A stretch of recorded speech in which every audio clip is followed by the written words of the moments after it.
اگلے 10 دنوں میں ہزارہ تربیت یافتہ سپاہی امارت مصر کی فوج میں آ گئے اور ان 10 دنوں میں ناجی نے زکوئی کو ٹریننگ دے دی کہ وہ صلاح الدین ایوبی کو کون سے طریقے سے اپنے حسن کے جال میں پھانس کر اس کی شخصیت اور اس کے کردار کو کمزور کر سکتی ہے۔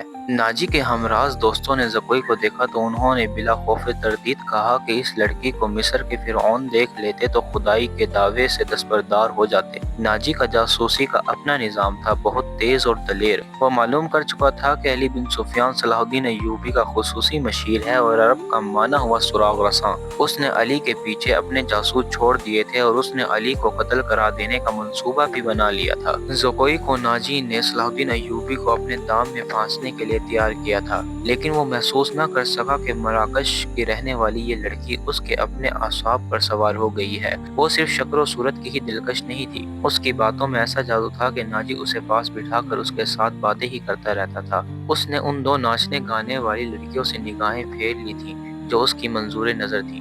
3-4 راتوں سے اس نے ان لڑکیوں کو اپنے کمرے میں نہیں بلایا تھا۔ ناجی سونے کے انڈے دینے والی مرغی تھی جو ان کے قبضے سے نکل کر زکوئی کی آغوش میں انڈے دینے لگی تھی۔ انہوں نے زکوئی کو راستے سے ہٹانے کی ترکیبیں سوچنی شروع کر دی۔ وہ آخر اس نتیجے پر پہنچے کہ اسے قتل کرا دیا جائے، مگر اسے قتل کرانا ممکن نظر نہیں آتا تھا، کیونکہ ناجی نے اسے جو کمرہ دے رکھا تھا اس پر 2 محافظوں کا پہرا رہتا تھا۔ اس کے علاوہ یہ دونوں لڑکیاں اس مکان سے بلا اجازت باہر نہیں جا سکتی تھی جو ناجی نے انہیں دے رکھا تھا۔ انہوں نے حرم کی خادمہ عورتوں میں سے ایک کو اعتماد میں لینا شروع کر دیا۔